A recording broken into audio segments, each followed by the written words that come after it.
નમસ્તે. આધારશિલા રાષ્ટ્રીય અભ્યાસક્રમ સક્રિય રમત આધારિત શીખવાની યોજના વિડીયો શ્રેણીમાં આપનું સ્વાગત છે. આ અઠવાડિયાનો વિષય બાળકને શાંત કરો. પહેલાં પોતે શાંત રહો. બાળકને સારી રીતે સાંભળો. તેમની જરૂરિયાતો પર પ્રતિક્રિયા આપો. આંખો દ્વારા સંપર્ક કરી સ્પર્શ દ્વારા તેમની સાથે જોડાઓ. આ રીત બાળકને શાંત કરે છે. ચાલો આ અઠવાડિયે આપણે બાળકો સાથે કઈ કઈ પ્રવૃત્તિઓ કરવાના છીએ સમજીએ. ચાલો જાણીએ સોમવાર અને મંગળવારની પ્રવૃત્તિઓ વિશે. બ્લોક 1 સ્વાગત અને રમત. દરેક બાળકને નમસ્તે કરી સ્વાગત કરો. ત્યારબાદ સ્વચ્છતા તપાસ કરો. હવે બાળકોને પોતાની જગ્યાએ ઊભા થઈને નમસ્તે ટીચર બોલવા માટે કહો. હવે બાળકોને મુક્ત ખેલ માટે સામગ્રી આપો. રમત રમ્યા પછી સામગ્રી યોગ્ય જગ્યાએ મૂકવા માટે કહો. બ્લોક 2 રમત અને શીખ. હવે બાળકોને પરિવાર અને સંબંધ વાર્તા કહો. પસંદ કરો. શું અલગ છે અને શું સમાન છે? હવે હું કોણ છું સ્પર્શ કરો, અનુભવો અને અંદાજ લગાવો. હવે ફાડો, ચોંટાડો અને કળા બનાવો. હવે કુદરતી વસ્તુઓ ઓળખો અને વર્ગીકરણ કરો.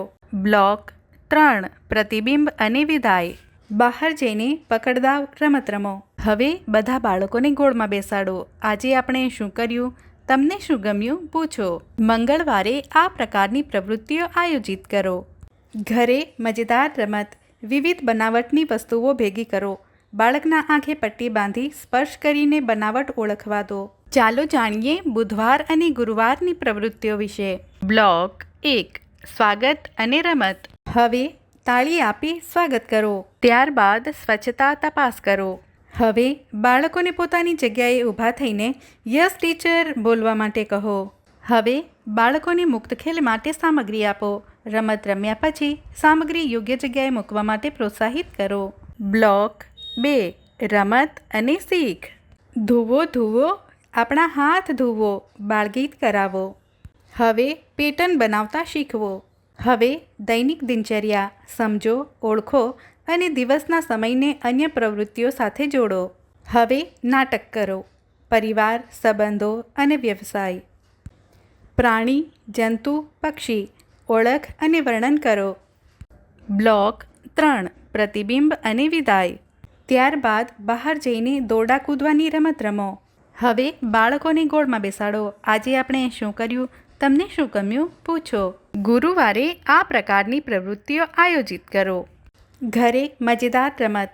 ઘરમાં ઉપલબ્ધ વસ્તુઓ જેમ કે 2 ચમચી, 1 વાડકી, 3 લાલ રંગ વગેરેના નાના નાના સમૂહ બનાવીને ઓળખ કરો. ચાલો જાણીએ શુક્રવાર અને શનિવારની પ્રવૃત્તિઓ વિશે. બ્લોક 1 સ્વાગત અને રમત. હવે દરેક બાળકને ગલીપચી કરી સ્વાગત કરો. ત્યારબાદ સ્વચ્છતા તપાસ કરો. હવે બાળકોને પોતાની જગ્યાએ ઊભા થઈને યસ મેમ બોલવા માટે કહો. હવે બાળકોને મુક્ત ખેલ માટે સામગ્રી આપો. રમત રમ્યા પછી સામગ્રી યોગ્ય જગ્યાએ મૂકવા માટે પ્રોત્સાહિત કરો. બ્લોક 2 રમત અને શીખ. આ નાનું મોટું છે. બાળગીત કરાવો.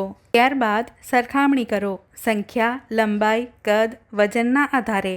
હવે સ્થાનની સમજ.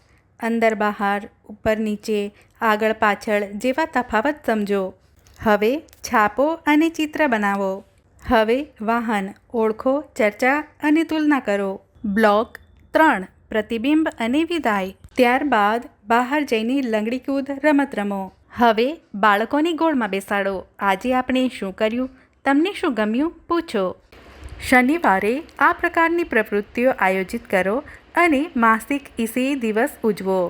ઘરે મજેદાર રમત. બાળકોને પારિવારિક ચિત્ર સાથે પાલતુ પ્રાણીનું ચિત્ર દોરવા માટે કહો. આજે આપણે બાળકોને શાંત કરવા વિષય વિશે સમજ્યા હતા. માતા પિતાને પણ આ રીતથી માહિતગાર કરીએ. બાળકો સાથે કરવામાં આવેલ પ્રવૃત્તિઓના અનુભવ અમને જરૂરથી જણાવો. ધન્યવાદ.